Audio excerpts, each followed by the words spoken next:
Hello friends, welcome to my YouTube channel smart आइको platform. दोस्तों, मैं बायोलॉजी की अगली सीरीज लेके आया हूं। हम लोगों ने 4 टॉपिक पढ़ चुके थे। डाइजेस्टिव सिस्टम, पाचन तंत्र, फिर ग्लैंडुलर सिस्टम, ग्रंथि तंत्र जिसमें ग्लैंड के बारे में पढ़े थे दोस्तों, फिर नर्वस सिस्टम, तंत्रिका तंत्र, ब्रेन के बारे में पढ़े, और फिर दोस्तों कार्डियोवैस्कुलर सिस्टम, हृदय परिसंचरण तंत्र। अब 5वीं टॉपिक है हमारी बायोलॉजी की दोस्तों, रेस्पिरेटरी सिस्टम, श्वसन तंत्र। ठीक है दोस्तों, इसमें हम ये देखते हैं कि हम लोग का जो रेस्पिरेशन का फंक्शन है उसमें हम आज ये समझेंगे, और बहुत इंपॉर्टेंट टॉपिक है दोस्तों। यहाँ से एग्जाम में बहुत से क्वेश्चन आते हैं। और कुछ दिन का दोस्तों अगर गैप होता है तो आप घबराएं नहीं, आपकी सीरीज चलती रहेगी, मैं वीडियो लाता रहूँगा और जितने भी जीएस के सब्जेक्ट हैं मैं कवर कराता रहूँगा दोस्तों। आइए दोस्तों शुरू करते हैं। रेस्पिरेटरी सिस्टम, श्वसन तंत्र। पहले तो ये जान लेते हैं कुछ इंपॉर्टेंट फैक्ट दोस्तों कि कौन से जीव, जो कैटेगरी है जीव जंतुओं की, वो कहाँ से अपनी सांस लेते हैं। ठीक है दोस्तों, जैसे स्तनधारी मैमल्स, ये लोग जितने भी स्तनधारी होंगे वो सांस लेते हैं लंग्स से, फेफड़े से दोस्तों। ठीक है। दूसरा है कीट, इंसेक्ट्स, ये सांस लेते हैं ट्रैकिया से। इसको भी श्वास नली कहते हैं, लेकिन वर्ड यूज होता है ट्रैकिया। इस पे अच्छे से अच्छे लोग फंस जाते हैं अगर नहीं पढ़े रहते हैं। लग रहा है कि 4 चीज बस लिखी हुई है, लेकिन यहाँ से क्वेश्चन दोस्तों जब आ जाते हैं तब होता है काश ये पढ़ लिया होता तो हमारा 1 नंबर बन जाता। ठीक है। तो कीट जो होते हैं दोस्तों, इंसेक्ट्स, वो ट्रेकिया से सांस लेते हैं, श्वास नली से। ठीक। जो जलीय जीव हैं, जितने भी जल में रहते हैं, जैसे मछली हो गई दोस्तों, वो अपने गिल्स, गलफड़ों से सांस लेती हैं। ठीक है दोस्तों। और मेढक जो टेडपोल है, ये 3 जगह सांस लेता है दोस्तों। अगर लैंड पे रहे, भूमि पर, तो लंग्स से, जमीन के अंदर रहे तो स्किन से, और पानी में रहे तो गिल्स से। ठीक दोस्तों, यहां तक तो आप बात समझ गए होंगे। फिर है हमारा रेस्पिरेशन, हमारा जो श्वसन है वो कैसे होता है। ठीक। हम सांस कैसे लेते हैं तो सभी जानते हैं लोग कि लंग्स से लेते हैं, लेकिन ध्यान रखिए दोस्तों, सांस 2 तरह से लिया जाता है। एक होता है फेफड़े के द्वारा, एक होता है कोशिका के द्वारा। ठीक है दोस्तों। लंग्स को हम कहते हैं फुफ्फुस श्वसन, और सेल्स से जो लेते हैं कोशिकाओं के द्वारा, उसे दोस्तों हम कहते हैं कोशिकीय श्वसन। ठीक है, सेल ब्रीथिंग। देखिए दोस्तों, लंग्स क्या करता है, रक्त को O2 देना और CO2 लेना, ये ब्लड को ऑक्सीजन देता है और CO2 वापस लेके निकाल देता है। और सेल क्या करती है, रक्त को CO2 देना और अपने O2 लेना, फिर इनका ये फंक्शन है, ये साइकिल चलता रहता है। ठीक है दोस्तों, आइए समझते हैं कैसे। देखिए, लंग्स जो है, मैं यहां लिख दे रहा हूं छोटे से में दोस्तों, समझिएगा बात को, यहां गौर करिएगा, समझने वाली बात है। लंग्स हमारी क्या है, कुछ है नहीं दोस्तों, ये सिर्फ और सिर्फ टंकी है। जैसे पानी की टंकी में पानी भर दिया जाता है कि यूज हो, पानी को स्टोर कहीं किया जाए तभी ना घर में यूज करेंगे, वैसे ही फेफड़ा हमारा केवल एक सांस जो हम लेते हैं उसको रखने का माध्यम है कि यहाँ पे आकर गैस रुकती है। ठीक है। जैसे हम सांस लेते हैं, फेफड़े में पूरा ऑक्सीजन भरता है और भी गैसें आती हैं, और सांस जब आके हम भर लेते हैं फेफड़े में, तो फिर तुरंत क्या होता है, रक्त में, हमारे ब्लड में हीमोग्लोबिन घूमता रहता है। आप भी जानते हैं, पाया ही जाता है हीमोग्लोबिन। और ये जैसे ही हम सांस लिए तो इसको ऑक्सीजन से बहुत मोहब्बत है दोस्तों। हीमोग्लोबिन तुरंत ऑक्सीजन को पकड़ लेता है और उसके बाद फिर बॉडी के सेल में ले जाता है। आया ब्लड के माध्यम से, हीमोग्लोबिन ने, हम सांस लिए, तुरंत हीमोग्लोबिन ने ऑक्सीजन को कैप्चर किया और अब शरीर में लेके चल दिया, चारों तरफ ले गया सेल में। सेल के अंदर माइटोकॉन्ड्रिया, माइटोकॉन्ड्रिया के अंदर दोस्तों कोशिका पावर हाउस है, वहां चलता है क्रेब्स चक्र। वहां दोस्तों क्या होता है, ग्लूकोज बनता है, और ग्लूकोज बनता है तो भारी मात्रा में CO2 रिलीज होता है, वहां से CO2 को निकालता है, O2 को पहुंचाता है, यही इसका कार्य है। ठीक है। सेल से ले जाएगा फिर कहां, माइटोकॉन्ड्रिया में। माइटोकॉन्ड्रिया कोशिका का पावर हाउस दोस्तों, यहां पे क्या हो रहा है, ग्लूकोज का निर्माण हो रहा है। ठीक। और ये क्या कर रही है दोस्तों, CO2 रिलीज कर रही है, और फिर ये हीमोग्लोबिन CO2 फेफड़े के माध्यम से फिर निकाल देता है। ठीक। तो ये एक साइकिल है दोस्तों कि हीमोग्लोबिन ने ऑक्सीजन को लिया, सेल के अंदर ले गया, सारे शरीर के चौराहों पे बांटता है, तुम लो तुम लो तुम लो, सबको ऑक्सीजन इसका देने का काम है। ठीक है। उसके बाद ये सेल के अंदर घुस जाता है माइटोकॉन्ड्रिया, जिसको कहते हैं कोशिका का पावर हाउस। क्वेश्चन भी आता है दोस्तों, कोशिका का पावर हाउस किसे कहते हैं, तो माइटोकॉन्ड्रिया कहा जाता है। ठीक है, वहां पहुंचता है, वहां माइटोकॉन्ड्रिया में क्रेब्स चक्र चल रहा होता है। ठीक है दोस्तों, क्रेब्स साइकिल, क्रेब्स चक्र, वहां पे ग्लूकोज का निर्माण होता है, वहां से CO2 निकलता रहता है, रिलीज होता है ग्लूकोज बनने से, और फिर ये CO2 को लाके वापस निकाल देता है। तो आप देख रहे हैं, हम लोग लगता है हम सांस लिए और छोड़े, लेकिन ये इतना फंक्शन बराबर होता रहता है। ठीक है दोस्तों, ये सारी चीज बराबर एक साइकिल है, चलती रहती है। यहां तक आप बात समझ गए होंगे। और एक बात और समझ लीजिए, हीमोग्लोबिन को ऑक्सीजन से बहुत प्यार है दोस्तों, लेकिन अगर इसे CO कार्बन मोनोऑक्साइड अगर मिल गया, जो गाड़ियों के धुएं से मिलते हैं, कोयले के धुएं से निकलता है, आग जला के हम लोग सेक रहे हैं, अगर वहां पे लकड़ी जल रही धुआं निकल रहा है, तो जो कार्बन मोनोऑक्साइड जहां से भी निकलेगा दोस्तों, वो हम लोगों को अगर हीमोग्लोबिन में मैच कर गया, तो मैच क्या कर गया, अगर हमारे सांस के माध्यम से जैसे ही अंदर गया, बस ये हीमोग्लोबिन ऑक्सीजन को बाएं करके कार्बन मोनोऑक्साइड को पकड़ लेता है। इससे भी अधिक मोहब्बत इसको कार्बन मोनोऑक्साइड से है, बशर्ते इसको मिलता नहीं है तो ऑक्सीजन मिलता रहता है, तो अपना ये काम करता रहता है। अगर ये दोनों में, अगर इसको दोनों मिल जाए तो ये इसको चूज करता है, फर्स्ट प्रायोरिटी इसी को देता है, और फिर क्या होगा, शरीर के पूरे कोने कोने में घुमा देगा हीमोग्लोबिन, और उसी समय लोग फिर अगर ज्यादा अगर धुआं रह रहा है, अगर आप उस रूम में हैं, तो आप बेहोश भी हो सकते हैं, मर भी सकते हैं दोस्तों। ठीक है, तो ये आप ध्यान रखिए कि ये अगर गैसें हैं तो ऐसे हीमोग्लोबिन से क्रिया करके बॉडी में घूमती हैं। ठीक, अब देखिए दोस्तों, मैंने लिखा है वक्ष गुहा। गुहा का मतलब बताए थे आपको, जो पढ़ाए थे हम, बक्कल कैविटी, मुख गुहा। गुहा वर्ड लग जाए, इसका मतलब होता है खाली स्थान। ठीक है, वक्ष गुहा, वक्ष का मतलब छाती, छाती जो खाली स्थान है वहीं फेफड़ा होता है। तो वक्ष गुहा में दोस्तों एक जोड़ी फेफड़े होते हैं, 1 पेयर। ठीक है दोस्तों, वक्ष गुहा में एक जोड़ी फेफड़े होते हैं दोस्तों। इनका रंग जो फेफड़े का होता है वो लाल होता है, ये भी एक क्वेश्चन है। और दायां फेफड़ा बाएं फेफड़ा की तुलना में बड़ा होता है, ये भी ध्यान रखिएगा, दायां फेफड़ा बाएं फेफड़ा की तुलना में बड़ा होता है। अब देखिए, लंग्स का मैंने चित्र बनाया है दोस्तों, ये हमारा फेफड़ा है। ठीक, इस मैप को समझ जाएंगे तो बहुत क्वेश्चन का आंसर आप आसानी से कर लेंगे, आराम से ढूंढ लेंगे। देखिए, ये नोज है, ये माउथ है, यहाँ नाक, यहाँ मुंह, दोनों मार्ग है श्वसन का, दोनों जगह से हम सांस लेते हैं। जब नाक जाम हो जाती है सर्दी जुकाम में, तो मुंह खोल के हम सांस लेते हैं।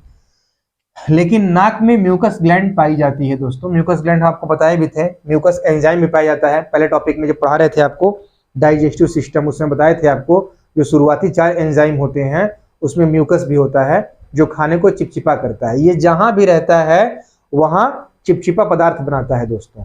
तो ये नाक में पाया जाता है। तो देखते हैं, ईश्वर को देखिए, भगवान ने सोच समझ के रचना की है।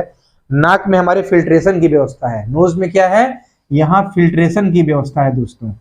यहाँ पे नाक में बाल है और म्यूकस है, ये दोनों चिपचिपे पदार्थ बनते हैं, और बाल भी रहते हैं। तो जब हम सांस लेते हैं नाक के माध्यम से, जितने धूल कण आते हैं वो सब यहाँ चिपक जाते हैं, नाक में ही गंदगी रह जाती है। ठीक है दोस्तों, अंदर फेफड़े में नहीं जाती। तो यहाँ फिल्ट्रेशन की व्यवस्था है। माउथ में ऐसी कोई व्यवस्था नहीं है, माउथ से जब सांस लेते हैं तो। ठीक है, लेकिन यहाँ समझिएगा, फिर यही माउथ के पास जो ये हम बनाए हैं दोस्तों, ये इसका नाम है एपिग्लोटिस। अभी आगे इसको बढ़िया समझाएंगे, पहले हम मैप से हम लोग परिचित हो जाएंगे। एपिग्लोटिस हमारा दोस्तों एक छोटा सा यहीं पाया जाता है, पत्ती की तरह, इसके बारे में भी आगे समझाएंगे। पहले समझिए जगह कौन कौन सी है। ये एपिग्लोटिस है, इसी के नीचे लैरिंग्स होता है, वॉइस बॉक्स जिसे हम कहते हैं, यही हमारा कंठ होता है, स्वर यंत्र। इसी को बोलते हैं साइंस की भाषा में एडम्स एप्पल, जो मैंने यहाँ लिखा है, एडम्स एप्पल। ठीक है दोस्तों, तो इसी से हमारी आवाज निकलती है, कंठ हमारा। ठीक, यहीं से दोस्तों जो ये देख रहे हैं आप, ये फूड पाइप जिसे बोलते हैं फेरिंग्स, जिसे बोलते हैं ग्रास नली, ग्रास नली। ठीक है, फूड पाइप इसी को बोलते हैं फेरिंग्स, ये साइड से ही गई होती है दोस्तों। और ये है जो देख रहे हैं फेफड़े में, ये हमारा है विंड पाइप, वायु नली। ठीक है दोस्तों, तो अब देखिएगा, फिर आगे देखिए, ये जो फेफड़े में इधर भी होता है इधर भी होता है, मैंने एक तरफ बनाया है समझाने के लिए। ठीक, ये जो पाइप आप देख रहे हैं 3 कई पाइपें हैं, ये फेफड़ा है, इसी में गैसों का आदान प्रदान होता है। जो हम सांस लेते हैं तो हवा यहीं आती है, ठीक। ये जो दोनों हैं इनको हम ब्रोंकियोल्स कहते हैं, ठीक है। और इन दोनों को मिलाते हैं तो हम बोलते हैं एल्वियोलाई, ठीक है। ये सब हवा की पाइप है जहां से हवा घुसता है, और इस दोनों मोटे पाइप को बोलते हैं ब्रोंकाई, ठीक। अब समझिए दोस्तों, इस मैप से तो परिचित हो गए, ठीक है, कि ये एल्वियोलाई है, ब्रोंकियोल्स है, ब्रोंकाई है, यहाँ विंड पाइप है, ये फूड पाइप है, एपिग्लोटिस है, यहीं पे लैरिंग्स है, ये माउथ, ये नोज, जहां पे फिल्ट्रेशन की व्यवस्था, ठीक। अब आइए वन बाय वन सबको समझा जाए। एपिग्लोटिस, यह भोजन पहुंचने पर ग्रास नली में पहुंचे, मतलब फूड पाइप में पहुंचे, और वायु पहुंचने पर वायु नली में पहुंचे, यही इसका कार्य है दोस्तों। जब हम दोस्तों खाना खाते हैं तो खाना खाते समय सांस भी तो लेते हैं। ये थोड़े नहीं कि कसम खा के बैठे हैं गीता पे हाथ कि नहीं, पहले खाना खा लेंगे तब सांस लेंगे। सांस तो साथ में लेते रहते हैं दोस्तों, सांस तो कभी रुकने वाली चीज है नहीं। खाना भी खा रहे हैं, बोल भी रहे हैं, सांस भी ले रहे हैं। इस एपिग्लोटिस का क्या काम है दोस्तों, कि जो हम खाना खाते हैं वो फूड पाइप में पहुंचे, और जो हम सांस ले रहे हैं वो लंग्स में जाए, यही इसका कार्य है। कभी कंफ्यूज नहीं होता दोस्तों। अगर एक सेकंड भी कंफ्यूज हो जाएगा तो आपका राम नाम सत्य है, ठीक है दोस्तों। वही आप देखते हैं कि क्या होता है जब हम खाते हैं, तो वही जो कहते हैं कि चावल या रोटी सरक गया, पानी सरक गया, जो खांसते हैं, देखते हैं कई बार लोगों का इतना तेज प्रेशर आता है, लंग्स ऐसा है कि यहाँ एक चीज जल्दी फंस नहीं सकती। ये बहुत कोशिश करता है कि हमारे यहाँ कोई फंसे नहीं। जैसे चावल का टुकड़ा फंसता है तुरंत झटका देता है, और आपका चावल नाक की तरफ से भी उसका दाना बाहर निकल जाता है। ये ऐसा काम करता है दोस्तों एपिग्लोटिस। ये इसका यही कार्य ही है, भोजन को फूड पाइप में और हवा को जो सांस ले रहे हैं उसको विंड पाइप में, ठीक है। अब देखिए दोस्तों, यहाँ इस मैप से आप समझेंगे ये कैसे कार्य करता है। ये है एयर वाली पाइप जो आप देख रहे हैं, लंग्स वाली, और ये फूड वाली, यही है दोस्तों एपिग्लोटिस, ठीक है। यही एपिग्लोटिस है दोस्तों, ठीक। अब देखिए क्या होता है, जब हम खाना खाते हैं तो खट से ये इधर आ जाता है, खाना पहुंच गया इधर, फिर तुरंत सांस, खाना खा रहे हैं, सांस ले रहे हैं, फिर ये फट से इधर सांस चला गया, फिर खा रहे हैं, फिर फट से। ये हमेशा ऐसे ऐसे घूमता रहता है हर वक्त दोस्तों, ठीक है। मतलब जब ऐसे तो हो ही रहा है, हम सांस ले रहे हैं, खाना नहीं खा रहे हैं, लेकिन खाना खाते हैं तो ये अपने मोशन में आ जाता है, ऐसे ऐसे ऐसे ऐसे, wind pipe food pipe, wind pipe food pipe, यही इसका कार्य है। जब सांस लिए तो इधर आया, खाना खाए इधर आया, सांस इधर आया, ऐसे ये पड़ता। अच्छा, इसको इतने बढ़िया से कंट्रोल कौन करता है दोस्तों, तो कंट्रोल करने वाला मालिक कौन है, ब्रेन है दोस्तों, ठीक है। इसको कंट्रोल करने वाले हैं ब्रेन भैया, मस्तिष्क। इसीलिए दोस्तों जब कब खाना हम लोगों का फंसता है या सरक जाता है, जिसको लोग कहते हैं खाना सरक गया, ठीक है, कंट्रोलिंग पावर किसके पास है, ब्रेन के पास, ठीक। बात समझिएगा एपिग्लोटिस की, ये कभी कंफ्यूज नहीं होता। लेकिन जब हम खाना खा रहे हैं और कहीं किसी ख्यालों में डूबे हुए हैं, कुछ सोच रहे हैं, या तो कोई टेंशन की बात या किसी ख्याल में डूबे हुए हैं, तो उस समय क्या होता है, आप खाना खाए, अब एपिग्लोटिस का है, अब ब्रेन से संदेश मांग रहा है, अरे जल्दी बताओ खाना आ रहा है, हम किधर घूमे, इधर की इधर, इधर की इधर, और आप तो कहीं ख्याल में मस्त हैं। इस कारण वो समझ नहीं पाता, अब हो गया कंफ्यूज। इसी वजह से हम लोग खाना सरक जाता है। जैसे ब्रेन का यहां से कंट्रोलिंग पावर हटेगा तो खाना सरक जाएगा, मतलब उसको ये क्लियर नहीं रहेगा कि किस पाइप में हम भेजें। तो अब आप दोस्तों अच्छे समझ गए होंगे एपिग्लोटिस क्या करता है। होता है बहुत छोटा सा राई के दाने के बराबर, लेकिन इतना कंट्रोल करता है कि खाना कहाँ जाए और हवा कहाँ जाए, जो हम सांस ले रहे हैं, ठीक। एल्वियोलाई, देखिए ये भी ब्रोंकियोल्स होते हैं, यहाँ बस गैस आती है, लेकिन मेन होता है एल्वियोलाई। ये पीसीएस के क्वेश्चन में पूछ चुका है यूपी पीसीएस में, कि गैसों का विनिमय कहाँ पे होता है, आदान प्रदान, ठीक है दोस्तों। तो ये हमारा गैसीय विनिमय होता है, उसको हम एल्वियोलाई कहते हैं, और इसी के जरिए रक्त का शुद्धिकरण होता है दोस्तों, ठीक है। गैसीय विनिमय होता है और इसके जरिए रक्त का शुद्धिकरण होता है, ठीक। यहां तक दोस्तों बात समझ गए। विंड पाइप भी आप समझ गए, फेरिंग्स समझ गए, ये समझ गए, लैरिंग्स, एपिग्लोटिस। अब आते हैं सीक्वेंस ऑफ ब्रीथिंग, जो हमारे श्वसन का क्रम है, ये हम कैसे सांस लेते हैं और छोड़ते हैं। तो देखिए दोस्तों, सीक्वेंस ऑफ ब्रीथिंग में इनहेलेशन, अंतः श्वास, फिर एक्सहेलेशन, बाह्य श्वास, और तब हम रेस्ट लेते हैं। थोड़ा कि ऐसे करते हैं दोस्तों, ऐसे नहीं करते हैं ना, ठीक। सांस लेते हैं, छोड़ते हैं, फिर पॉज, रेस्ट करते हैं, ठीक। इसको हम बोलते हैं नॉर्मल ब्रीथिंग या ब्रीथिंग साइकिल। ठीक है दोस्तों, ये नॉर्मल ब्रीथिंग है। अब देखिए दूसरी कंडीशन क्या है, इनहेलेशन, बीच में पॉज आ जाए, रेस्ट कर रहा है फेफड़ा, और फिर एक्सहेलेशन, सांस लिए अपने आप रुक गई और फिर कुछ देर बाद बाहर निकल रही है, मतलब कि फेफड़े में कुछ गड़बड़ी है, इसी को बोलते हैं इनवर्स ब्रीथिंग। तो ये क्रम भी है दोस्तों, कई बार एग्जाम में देख के पूछ देता है ना कि कौन सा क्रम सही है, सीक्वेंस दर्शाइए कौन सा ऑप्शन सही है। तो ये आप ध्यान रखिएगा, इनहेलेशन एक्सहेलेशन तब पॉज आता है, ये आएगा तो इसको हम बोलते हैं इनवर्स ब्रीथिंग। ठीक है, नोटिस पॉइंट लिखें दोस्तों, किसी भी सामान्य व्यक्ति का श्वसन दर जो रेस्पिरेटरी रेट होता है वो 18 बीट प्रति मिनट होता है, मतलब 1 मिनट में एक स्वस्थ मनुष्य 18 बार सांस लेता है दोस्तों। ठीक है, बच्चे 25 से 30 बार सांस लेते हैं क्योंकि उनका फेफड़ा छोटा होता है, देखते हैं वो थके आते हैं कि हम खेलते हुए सांस फूलता रहता है लेकिन थकते नहीं है दोस्तों, देखे होंगे ऐसे वो 25-30 बार सांस लेते हैं, नॉर्मल 25 बार, और जैसे जैसे बड़े होते हैं तो हम लोग वो घट के 18 बार हो जाता है। ठीक दोस्तों, अब एक क्वेश्चन देखिए, ये बहुत अच्छा क्वेश्चन है, अभी तक एग्जाम में दिया नहीं, पूछा नहीं है, पूछ सकता है दोस्तों, बढ़िया क्वेश्चन है कि रेस्पिरेटरी रेट और पल्स रेट में कितने का रेशियो होता है। ऑप्शन बन सकता है 2 संबंधे 3, 3 संबंधे 4, 1 संबंधे 4, 4 संबंधे 5। तो रेस्पिरेटरी रेट और पल्स रेट में 1 संबंधे 4, मतलब इतने रेशियो का अंतर होता है। तो देख लीजिए 18 बीट प्रति मिनट, 18 चौक 72, 72 बीट प्रति मिनट पल्स रेट चलता है, जो आपको हम बताए थे हार्ट में, हार्ट बीट को ही पल्स रेट कहते हैं दोस्तों। वही बात है, जो हार्ट बीट है वही हमारा पल्स रेट है, नाड़ी दर जितनी हमारी हृदय चलेगी वही नाड़ी की स्पीड है। तो 18 चौक 72, 1 संबंधे 4 का रेस्पिरेटरी रेट और पल्स रेट में ये रेशियो होता है दोस्तों, समानुपातिक संबंध।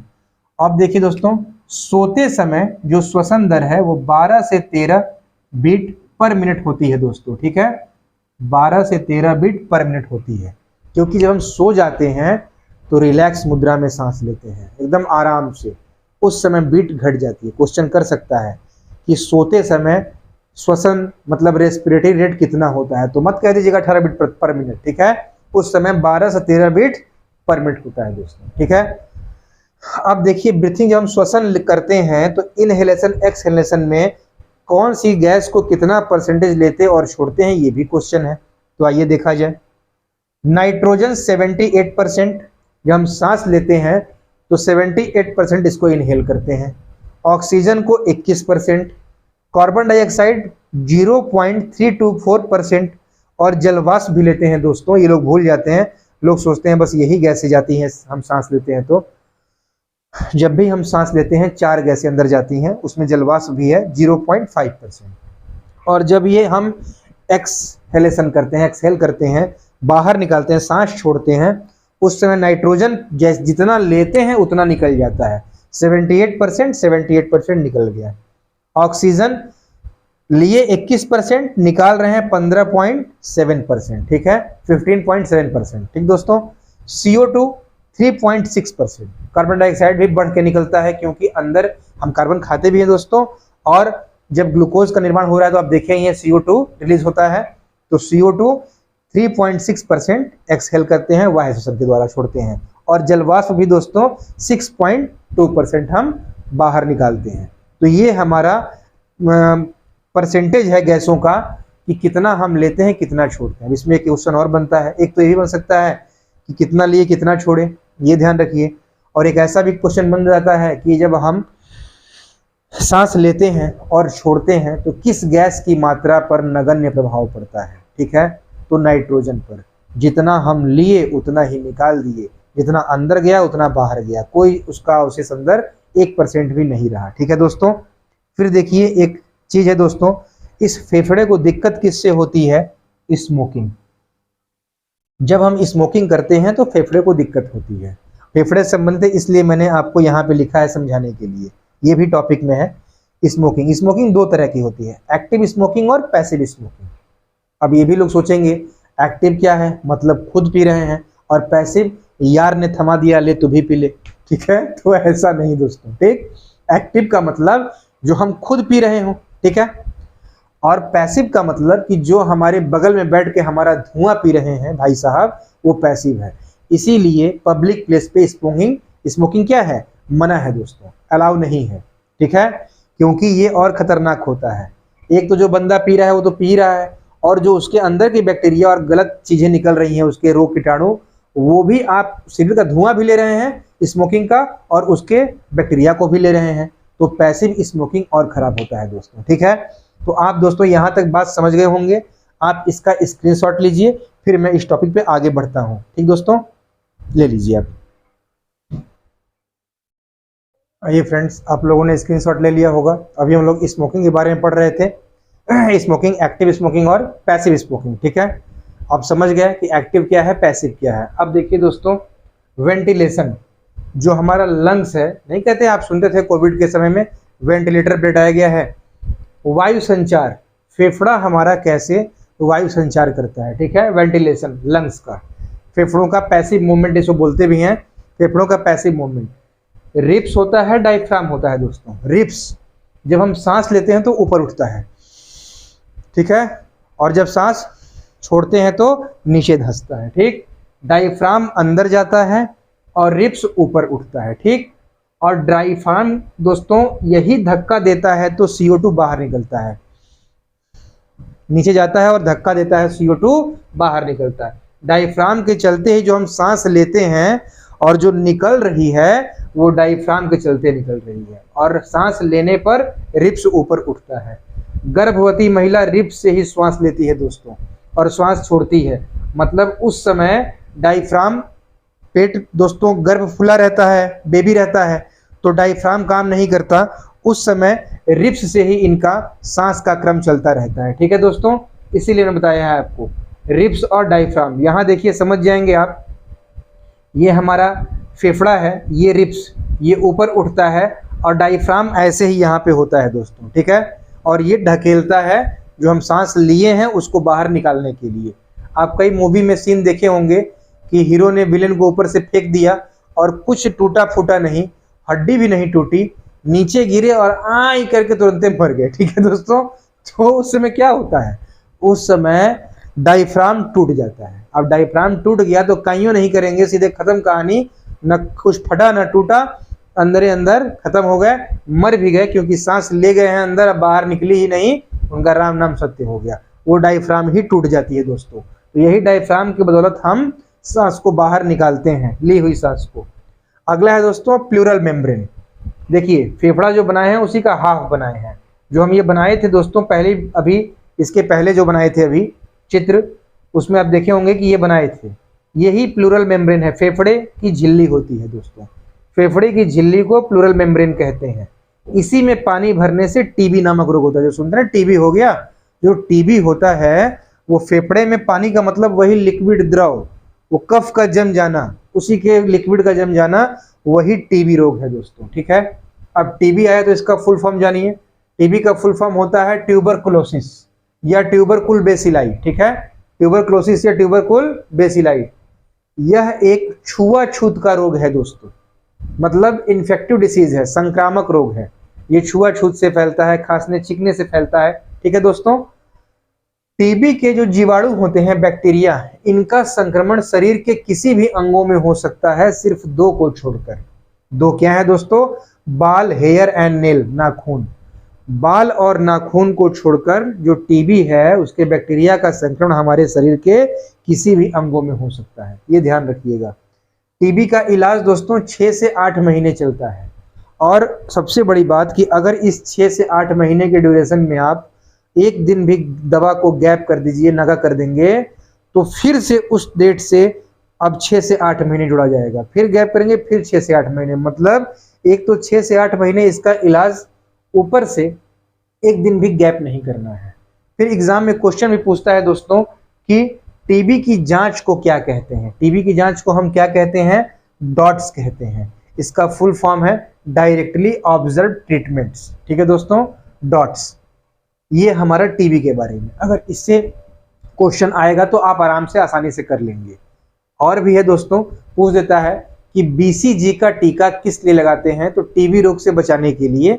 बैसिलस कॉलमेट यूरिन, BCG का फुल फॉर्म बैसिलस कॉलमेट यूरिन, इसका टीका हम किस लिए लगाते हैं, किस रोग से बचाने के लिए, तो टीबी रोग से बचाने के लिए। ठीक है दोस्तों। फिर अब लास्ट में दोस्तों समझिएगा, ऑक्सीजन सिलेंडर, चूंकि हमने लंग्स की पूरी बात की है ओवरऑल, तो सांस की ही बात आती है, सांस में जो गैस प्राणवायु है ऑक्सीजन, उसकी बात आती है। तो यहाँ समझिएगा एक चीज, बहुत लोगों को जानकारी नहीं होती है, भगवान ने हमारे फेफड़ों को ही ऐसा बनाया है कि डायरेक्ट हम ऑक्सीजन ले ही नहीं सकते। आप देख ही रहे हैं, 4 गैस लेते हैं, oxygen, nitrogen, carbon dioxide and जलवाष्प। ठीक है दोस्तों, ये हम 4 गैसें लेते हैं, कभी सिंगल ऑक्सीजन नहीं ले सकते। ऑक्सीजन गैस भारी होती है दोस्तों, सिंगल ऑक्सीजन अगर आपको चढ़ा दिया जाएगा, जो आप सुनते हैं कि ऑक्सीजन सिलेंडर लग रहा है, जैसे कोविड के पीरियड में ऑक्सीजन सिलेंडर लग रहा था लोगों को जान बचाने के लिए, तो ऑक्सीजन सिलेंडर का मतलब कि ऑक्सीजन प्लस नाइट्रोजन, नाइट्रोजन हल्की गैस है, प्रेशर को कम करती है, नहीं तो ऑक्सीजन डायरेक्ट भर देंगे, फाट के मर जाए, समझ रहे हैं दोस्तों, वो आदमी मर जाएगा, उसकी बॉडी मतलब वो मर जाएगा, खत्म हो जाएगा। ऑक्सीजन भारी गैस है, इसलिए देखिए दोस्तों, ऑक्सीजन सिलेंडर में जब आदमी जाता है पर्वत पर, तो ऑक्सीजन के साथ नाइट्रोजन को भरा जाता है, ठीक है, उसके प्रेशर को कम करे। जब हम समुद्र में जाते हैं तो ऑक्सीजन प्लस नाइट्रोजन उस सिलेंडर में भरा रहता है, और जब समुद्र की गहराई में 300 फीट के नीचे जाते हैं तो उससे भी हल्की गैस होती है हीलियम, ऑक्सीजन प्लस हीलियम उस सिलेंडर में भरा रहता है, केवल सिंगल ऑक्सीजन नहीं होता है दोस्तों। तो आज हम लोग का ये कंप्लीट हो गया टॉपिक, रेस्पिरेटरी सिस्टम, श्वसन तंत्र। दोस्तों इसको अच्छे से पढ़िएगा, आप जब इसको एक बार नहीं 2-3 बार देखिएगा इस वीडियो को, उसके बाद देखिएगा इस टॉपिक से आपके एक भी सवाल नहीं छूटेंगे, मैं उम्मीद करता हूं दोस्तों। और फिर मैं जल्द ही आपको इसके अगले नेक्स्ट टॉपिक में मिलूंगा, जो हम लोग का रहेगा एक्सक्रीटरी सिस्टम, उत्सर्जन तंत्र, जिसमें हम किडनी के बारे में पढ़ेंगे दोस्तों। ठीक है, तब तक के लिए दोस्तों फिर मिलते हैं। Thank you so much.